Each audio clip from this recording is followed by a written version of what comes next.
Mic. There we go. Now the mic's on. Anyway, we're late. My hair's a mess. Everything's crazy. I had to go to see a doctor today about my throat and stuff.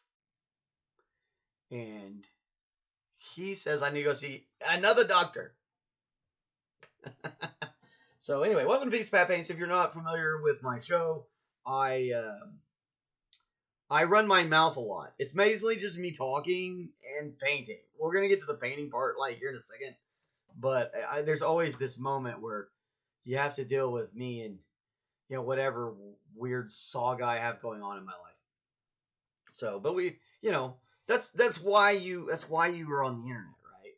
If you want, or at least on this kind of the internet, if you were looking for like just straight up tutorials, you would be looking at something different. That's my glasses. The reflection was weird. So anyway, we're here. We're gonna paint some stuff with my wild and greasy hair. It really needs to be washed again. I was in the kitchen yesterday. It's been a while. It's a lot of fun. I'm sure lots of people are interested in that. Probably not. But I was a chef for many years. For those of you who don't know me, and then I have developed a unfortunate throat condition that keeps me from being able to go work, and now I'm randomly passing out, which is strange. Well, I'm not actually passing out, according to Kristen. It's this strange, like, I don't know. This doctor I talked to today said it sounded like a seizure. So I guess we're going to talk to a different doctor. So I get to go see another doctor. Just great. This is all kind of like how things go when you get older, though. Like you end up, you gotta see this doctor and that doctor, this doctor. It's crazy. So anyway, all things being even, I would prefer not to see them at all. But here we are, and I kind of like living. And so we're gonna do our best to stay alive as long as possible, and that involves going to see a doctor every now and again, which is that's fine. Kind of. This is weird. This is so morbid. Guys, this is morbid. Alright, listen. Everybody. So I kind of wish I'd have one on one of these shows, so we could see it, because it's hard for me to describe it because I'm in the middle of going, oh my, what the hell? So it's hard for me to describe what's happening to me. And Kristen's seen one, and so she knows. She knows what it looks like. So there's that part. But I don't really honestly know what it looks like from the other side. So kind of in a morbid way, kind of be interesting to just see one. Although I don't know, and you get into that seeing yourself in a situation like that. Man, you may not like what you see. It can easily not go well. It can easily be a bad thing that you just don't. You're not expecting it to be what it is, and you're like, oh my god, I can't look at that. Because that's real. I don't know that I'd want to see. I got hit by a car when I was a kid. Okay, it's pretty brutal. I ended up in traction for a few days. I got hit by a car. Well, I wasn't in traction. They put me in the hospital for man, I think I was in there. I feel like I was in there for 2 days. I wasn't in full traction, I was just under observation because I'd smacked my head off a windshield. It was pretty bad. Trying to make sure I wasn't getting any infections or anything like that, and make sure that I didn't have any serious neurological. You know what? That may be what's wrong with me. It may be this car accident's finally catching up to me. My life kind of went crazy. That's kind of where I started getting a little weird, if you will. That good kind of fun weird that makes you interesting at parties. Okay, here I'm just going over all these little spots. Get this skin tone back up a little bit. Pretty easy. We're really not trying to put a whole lot of paint on there. We're just bringing. Ooh, that's a great focus. That looks good. It's a shame it won't stay that way as I go. It doesn't. It does. This camera's just not quite fast enough, you know.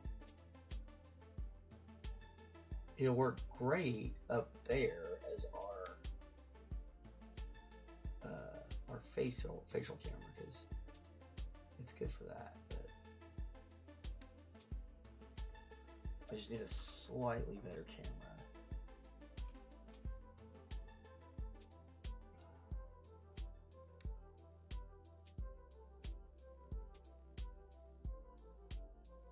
This one can get there every now and again, but it's just not quite up to the task.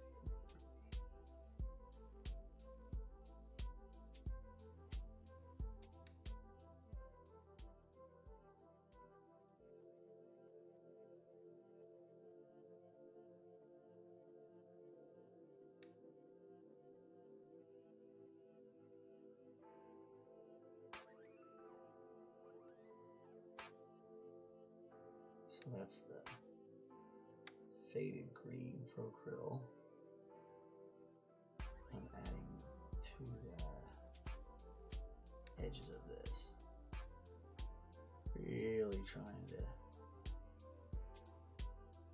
get that fade in where it's going to look a little infected, a little rotting away.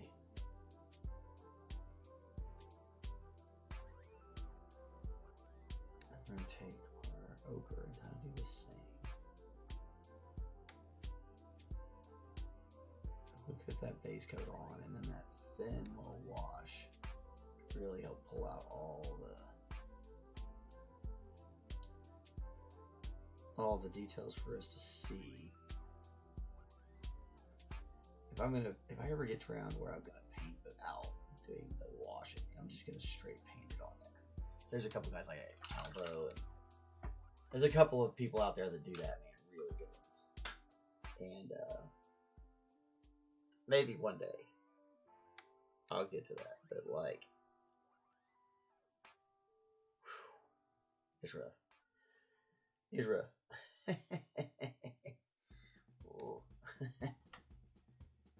Gotta have those jeweler's glasses. That's what I need. I need some of those jeweler's glasses. Kind of want one of the ones that attach onto your regular glasses, and it's the little lenses you can flick down. That would be hilarious.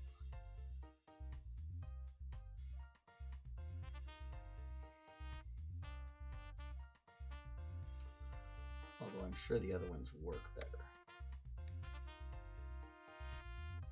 The more traditional style.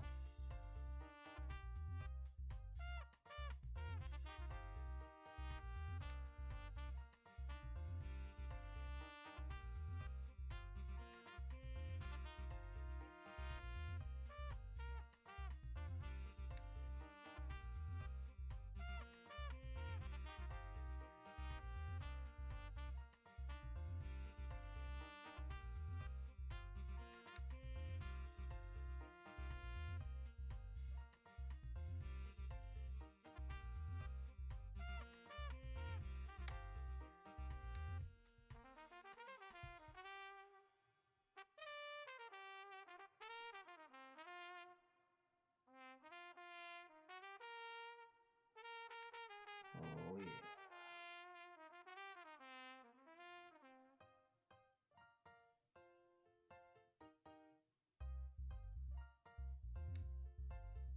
That ghostly green is just so much fun for me. To me, I really enjoy that color. I really like what it's doing for the model.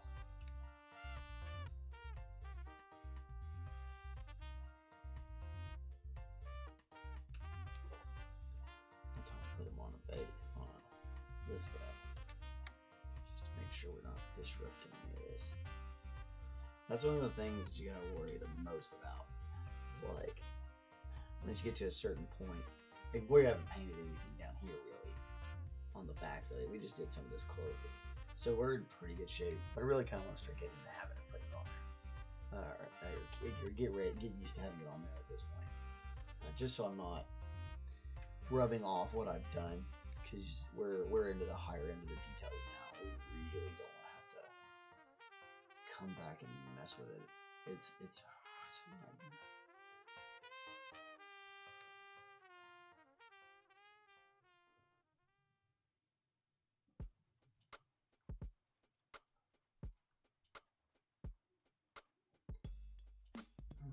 I really like this fade.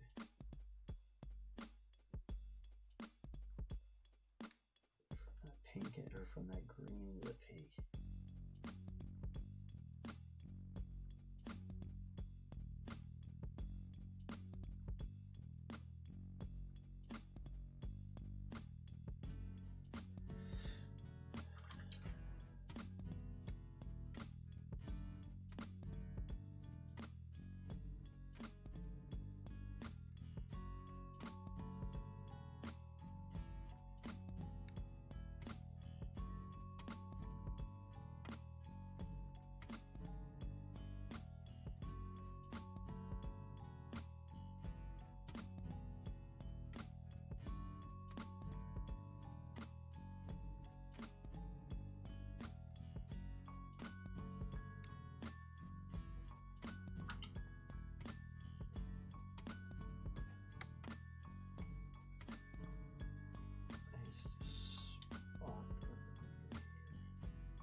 So this tick,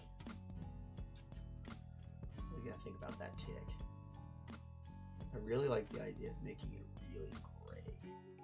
We started off kind of with that green, you put the wash on it. I really think we need to start coming through with like a grayish color, and it's gonna be like a yellow gray. So probably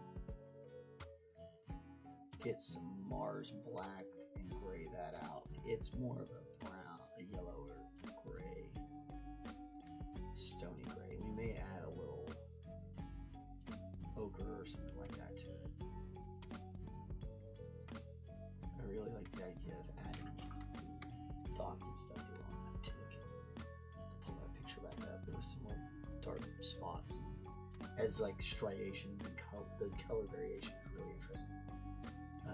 So I like the idea of adding that to our piece here.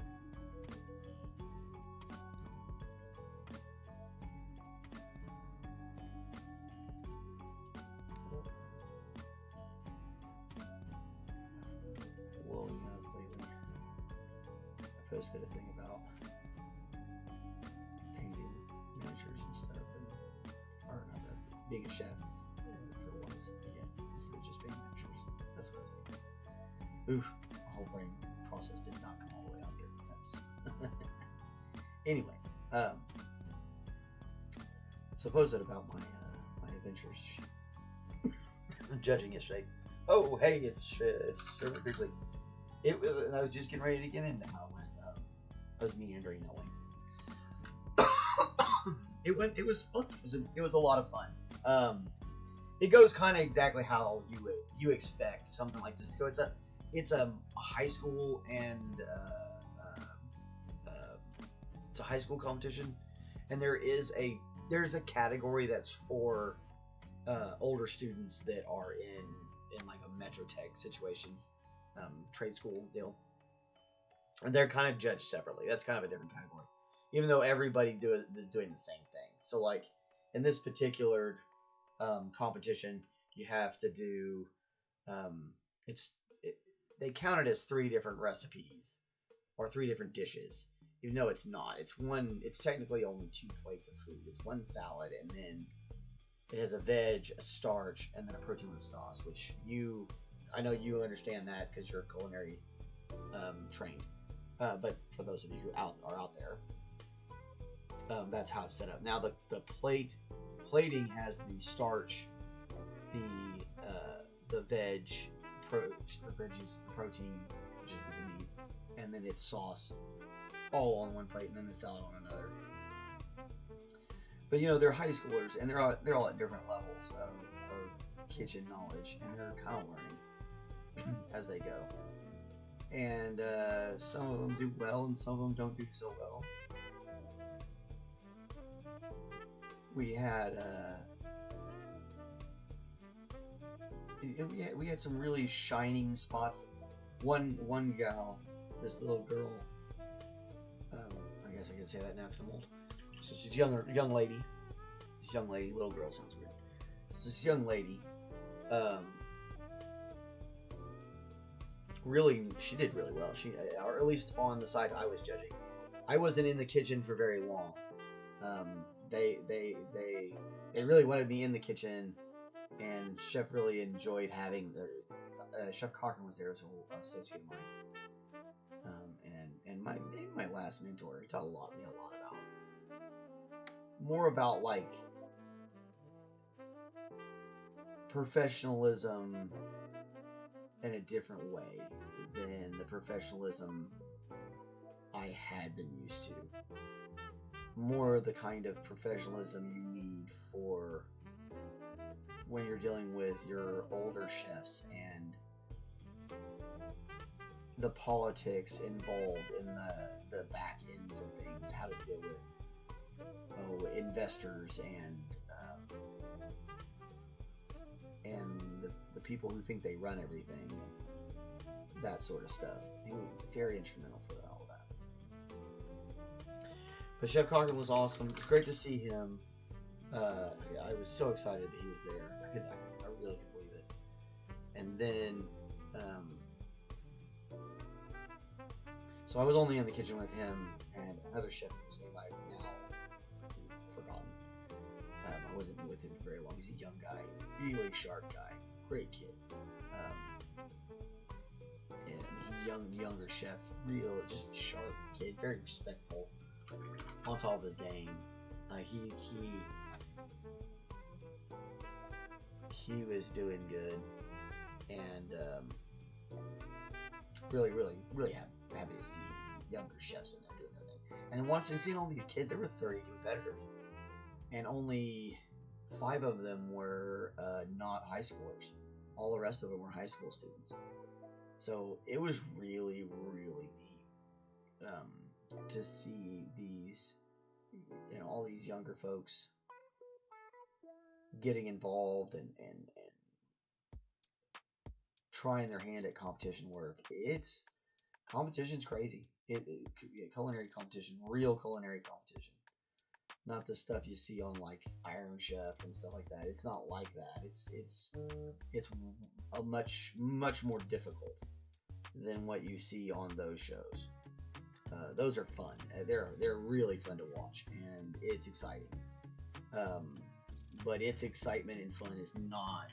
It's not the same it is in chefs culinary competitions where chefs are judging other chefs and stuff like that, or chefs in training. It's fierce. It's crazy. The people who are in it, like, we're not trying to. There's no trying to undermine anybody or anything like that. You're just trying so hard to stay on top of your thing, like nobody else exists.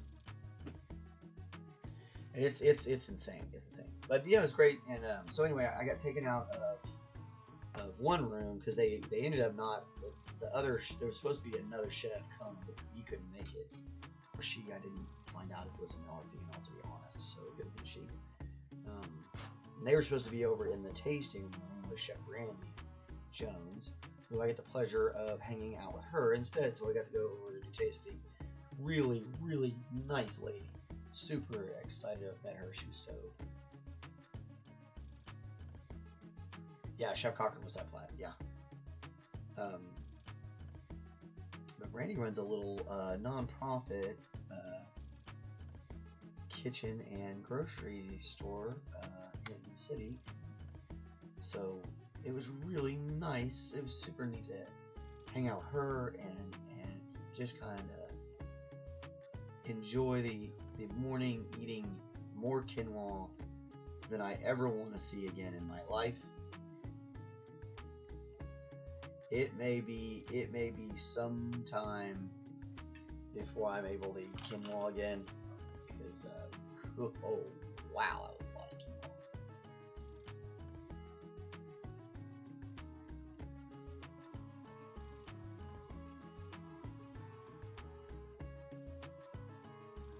Absolutely too much. It was terrible. But yeah, some of the kids did really well. I was really impressed with their work. Some of them, you know, we got some places they can improve on. Really, maybe consider and really focusing on timing issues, things like that. And then some of them were just so close to having it. They were so close to being completely switched on and completely on target. And so it's exciting. It's exciting to see that, to know that in the next competition, it really could be anybody's game that was going through all that.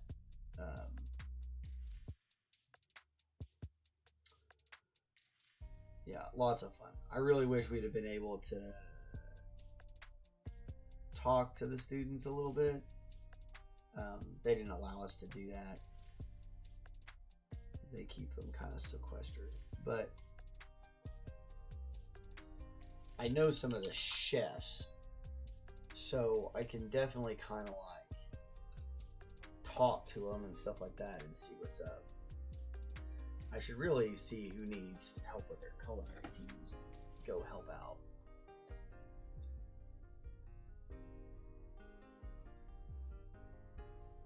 Yes, I always had Chef Cochran come and look at that stuff because he's the only other person that had any idea what he was looking at.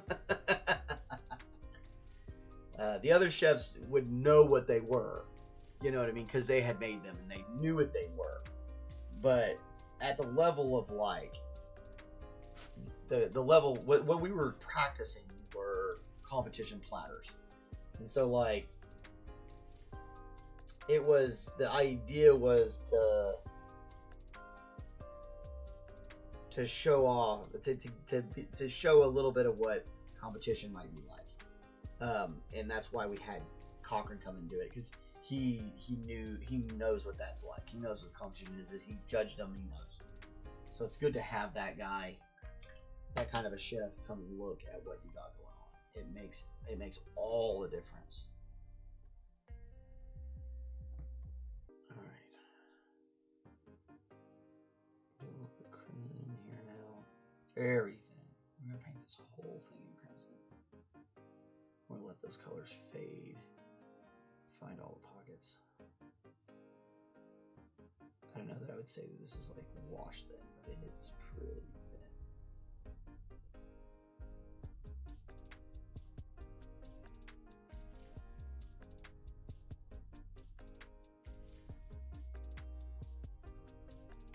We do want some coverage, some code. But we want that background to also stay dark for us.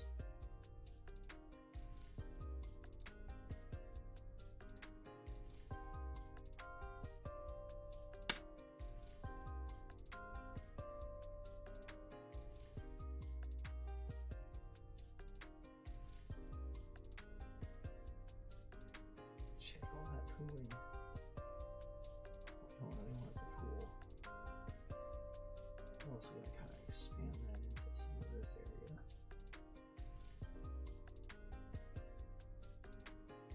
And then bring it all the way up into there. And we'll add more of that.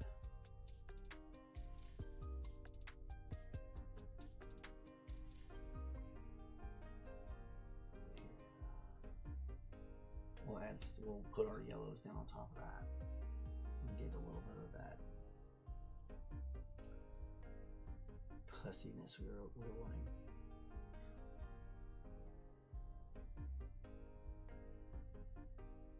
So we'll come through and do a lot of work in here as we go along. We gotta let this set up first.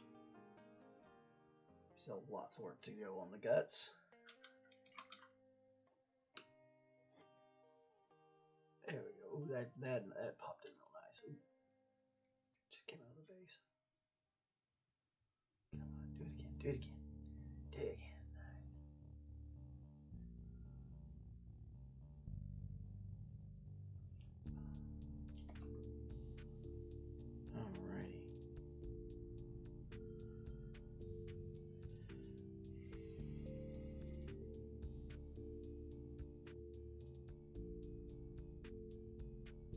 Oh yeah. That was a good one.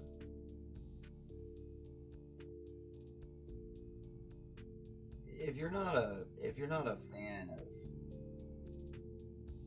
of the actual flavor of fish, you probably wouldn't like that one. Because what you're doing a lot of times with that stuff is you're really bringing in the absolute essence of something. Pate is like the absolute essence of a flavor, but meat, but cold, typically. And it is not for everyone. That is real. It is definitely not. It's not going to be everybody's jam. Just kind of coming around with some of this blood or the kind of crimson. Yeah. You like Asian foods and stuff like that. If you like Asian foods, you probably like a little bit more of a fishy kind of flavor.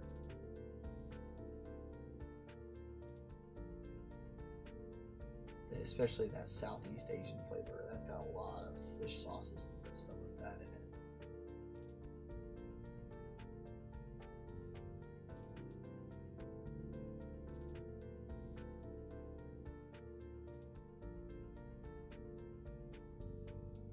Just very gently going through these cracks here.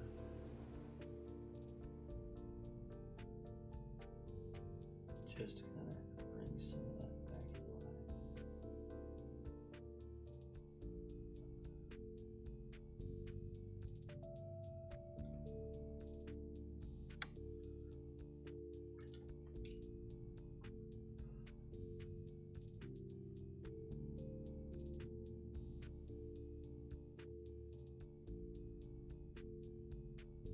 There's a lot of little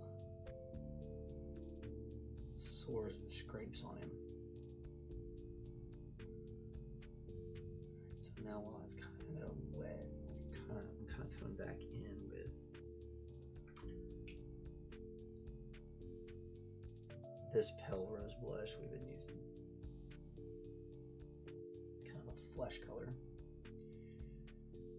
I'm going to kind of hit some of those places. Fade it just a little bit.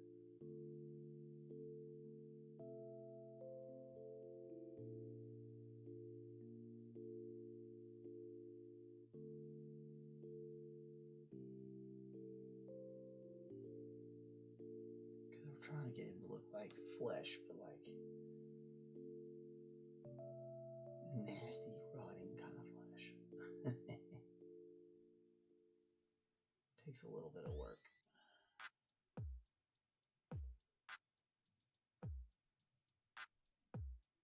Tone down just a little bit of this green too.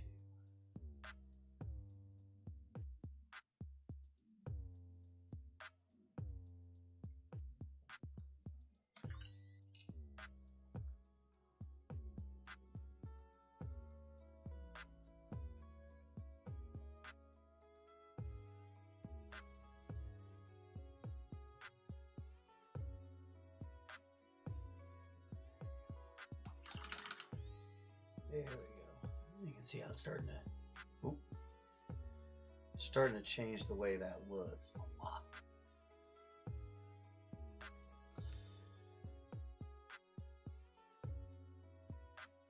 Okay.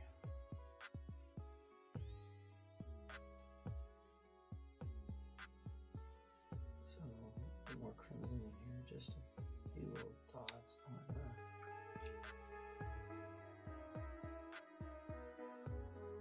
do the same thing here.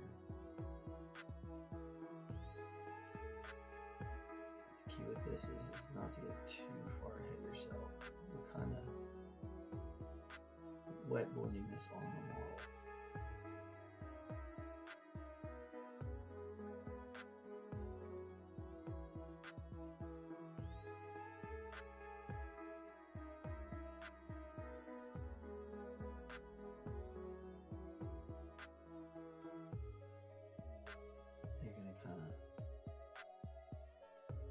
Vary between colors as you feel like you need to.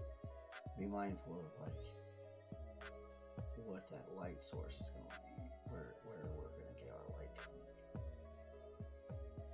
Where is it hitting at? What's it hitting? Not every single spot needs to be as bright as everything else.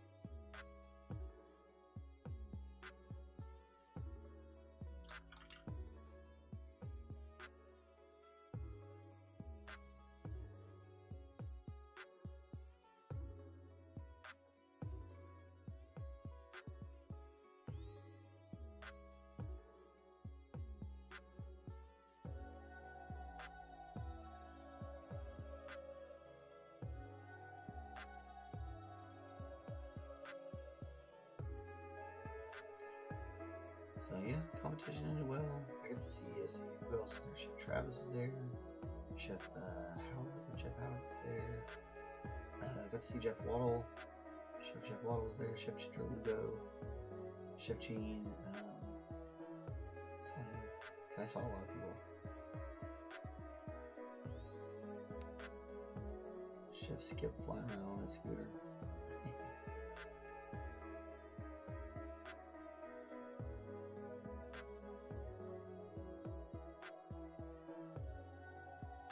There were a bunch of other chefs up there who were busy with their classes. Ones that teach up there.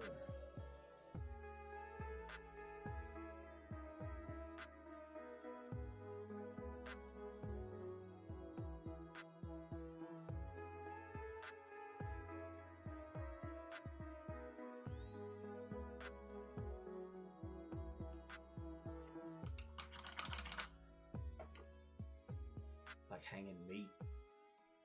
Let's see, man, they released the first 2 episodes of Daredevil. Oh, Daredevil boot. I wouldn't call that a reboot. It's the second part. It's second series. It's like second breakfast, but better. I'm really excited about it. I actually thought Daredevil was one of the better shows that they did when they did all the original round of shows.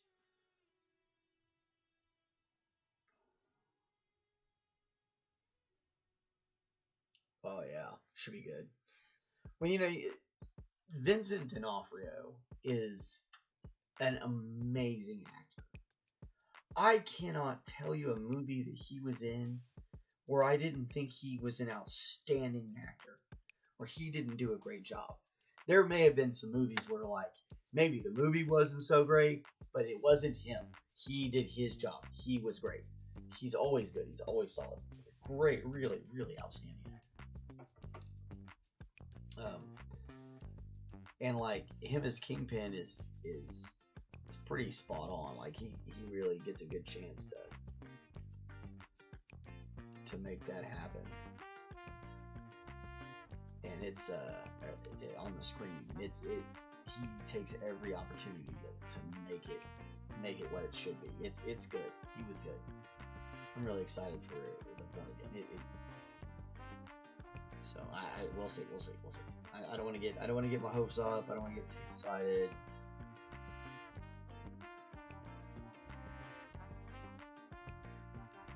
But yeah, it looks like it's gonna be good.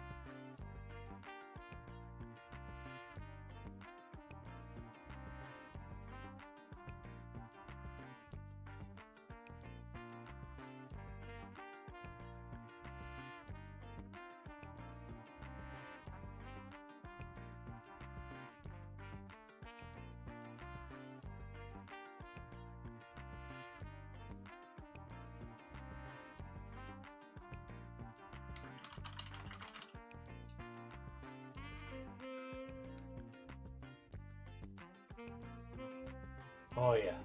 No, he. As soon as I knew that they were going to have him do it, I knew he was going to be good at it. He has that ability to seem super intimidating.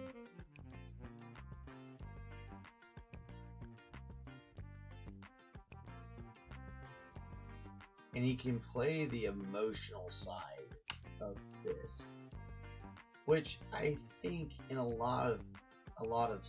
sometimes people forget that the Kingpin is one of those villains that's actually pretty emotional. He goes into fits of rage and so yeah, he's highly intelligent and stuff like that, but like he can be unbalanced because he's emotional, and that's I think I knew he would be able to get that to work because he's good at portraying emotions from places that and emotions in ways that you didn't expect, places you didn't expect on a character. He's just so good at it, even from all the way back in when he was in Full Metal Jacket, you know. Like you remember the rest of that movie, but like his character sticks with you even though it's only in like half the movie.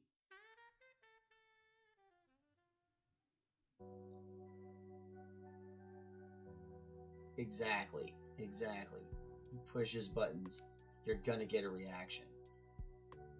And that's, I knew Vincent D'Onofrio was going to be able to pull that off. And that's what you need. You gotta have somebody who can do that. So gross. I love it so much.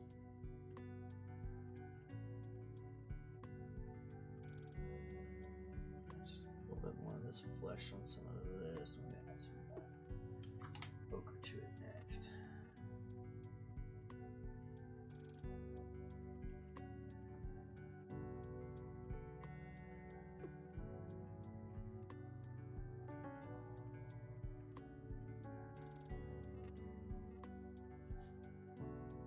It's really going to help us bring up that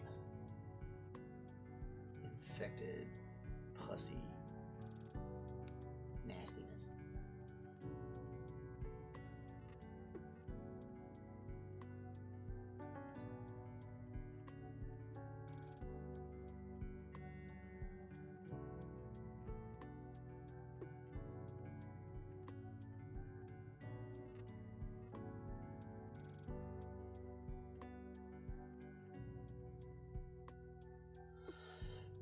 I need to lighten this side up just a touch more. Wasn't quite right. We'll do that. Yellow stuff, but you can see how it really helps this side here. Come on.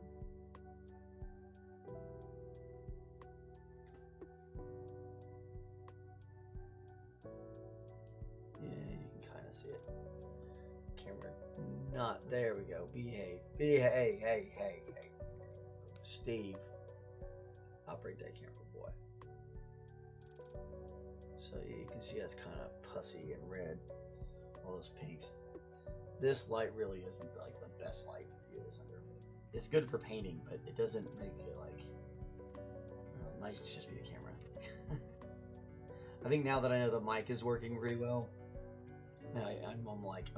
I'm itching to get this camera situation under control.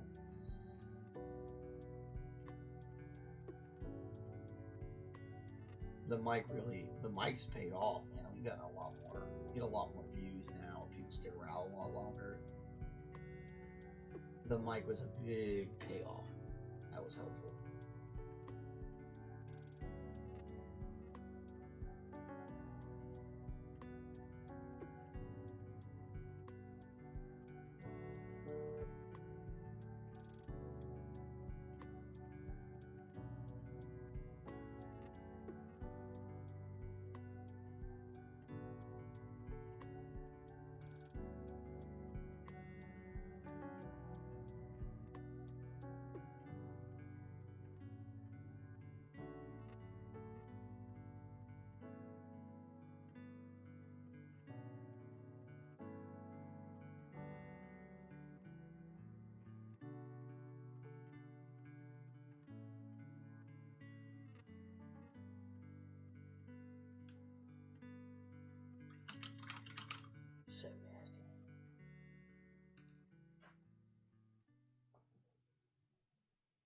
Oh yeah.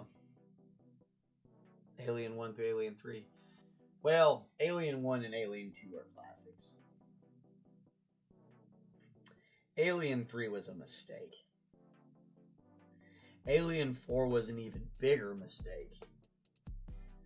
And now they've kind of... I actually kind of liked Prometheus. And Covenant wasn't bad. I want to see Romulus. I'm a huge fan of Giger. I love Giger. So, like... And I love Alien. Actually, I have a great Alien story. This one's a big shout out to Tony Leverage and Robert Leverage. Robert Leverage was my friend. Tony Leverage was his dad. And he let us rent. It was me and Robert, and I think Judd was there. And I feel like there was one more person. But I don't remember who it was. Might have been David, might have been Sean. Who knows? Anyway, we were young. We were way too young probably to be watching Alien. Yeah, 3's... Man, it would have been better had they been able to do, like, something different. But the way they had to do it, because of all the people who wouldn't come back, or stipulations for coming back, it was just a lot. There was a lot.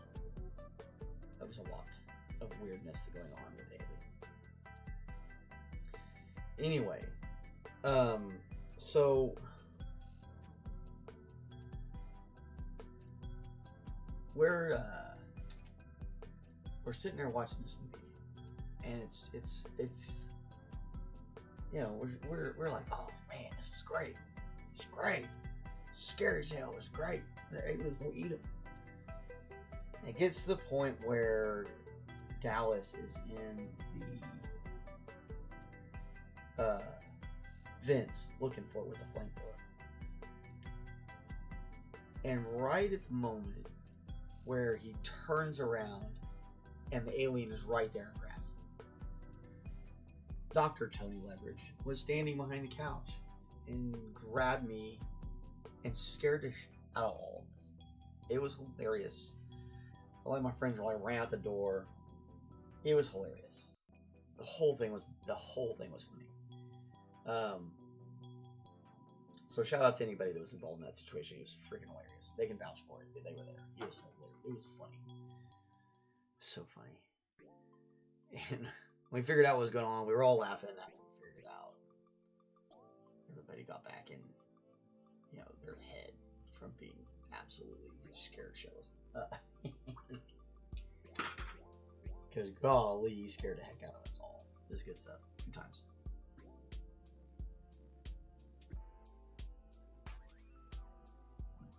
God is good. He knew exactly what he was doing too. Like, you could tell.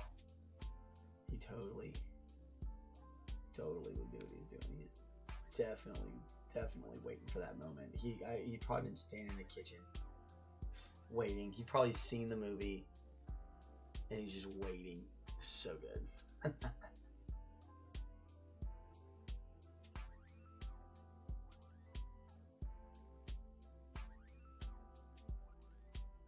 That's when you know, like, it's one of those moments where you start realizing that you and your friends' parents are, you know, were one time not parents.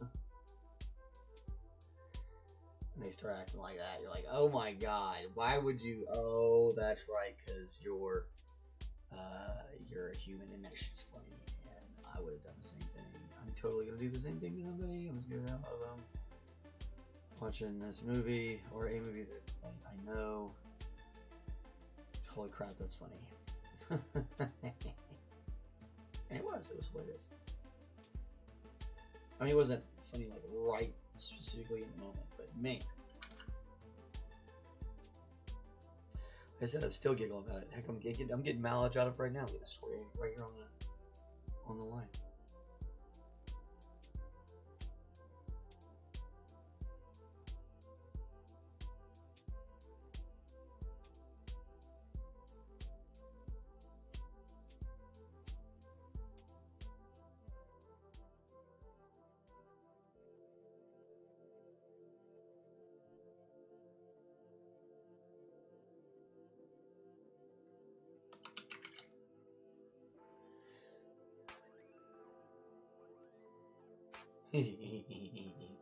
Don't give me any ideas.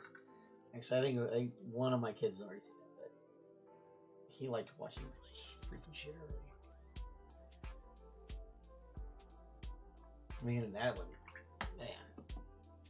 I'll tell you what, Alien 2 isn't as scary as the first Alien. The original Alien is definitely good. It's got to be up there in some of the best science fiction horror of all time. Like, that first Alien movie will scare the lights out of you if you're not a pretty solid hardcore person. Like, I don't know that I've ever shown that to a girl for the first time and her not be like, oh, that was crazy. At the minimum. Sometimes they're like, oh my god, I can't watch this, turn it off. Because it does, man. It gets to you. Them being in the dark like that, and the way they set up the lights inside of the set. And here's another thing that's interesting about the set for Alien itself. So this set for Alien is mostly just the ship, and it's all one set, all on one soundstage. So it's all interconnected, and Ridley Scott would make them go and wait for him. Like they'd call time would be a certain time, and then he would intentionally like make them wait for periods of time before he would come onto the set. And he did it to make them irritable and anxious and kind of edgy. And it works. It pays off, and you see it in the movie. It all pays off. Yeah, you barely see the creature half the time. You don't really see it kill precisely. Like you don't. It's done in the vein of the old horror movies. You know, the scene when it kills was that Cartwright, the other girl? It's almost a direct take from Psycho. That's like if you watch them, you can see what he was doing. You're like, no, this is Psycho. This is Psycho right here. It's great. It's you know, and the lunge of his mouth is the knife. It's crazy, and it's all put together really well. And Giger is a nut. Like the guy who designed the alien itself, that guy's crazy. It's German or Austrian or Dutch or something like that. European, Central European. And he's hilarious. He's an amazing artist too.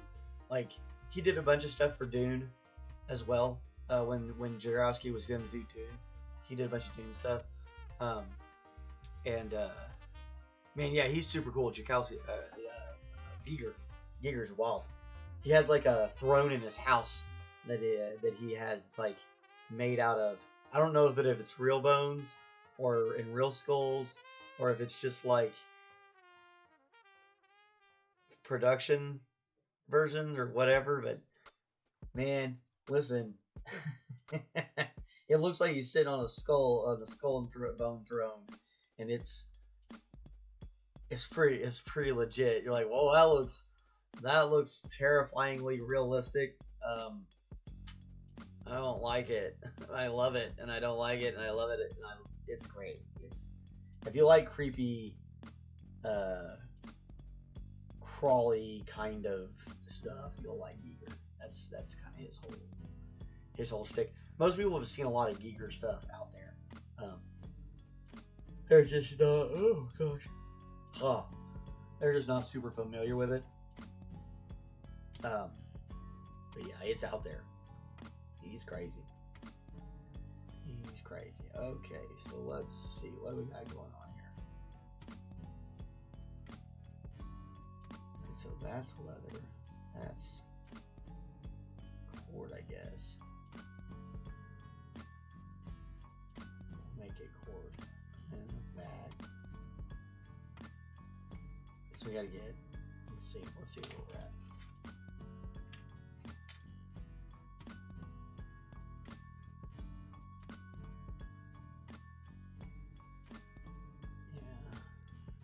Yeah, I want to get underneath all that before when you get this belt done.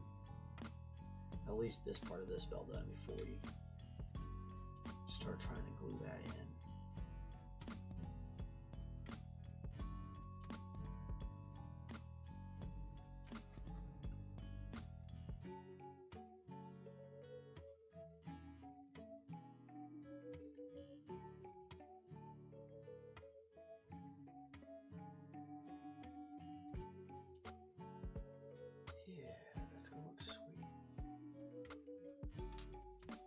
Let's see. Something you see try to.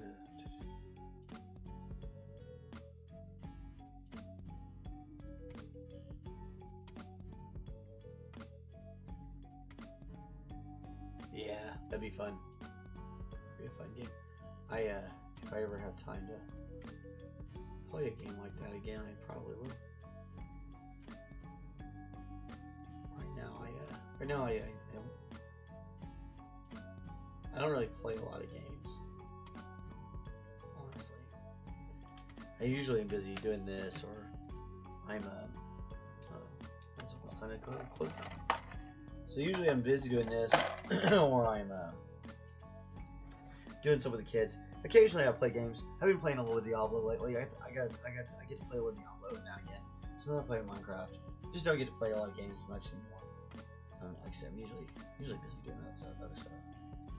Which is totally fine. I like it. I like it that way, honestly. Oh gosh. Alright guys. I'm getting sleepy. I'm super sleepy.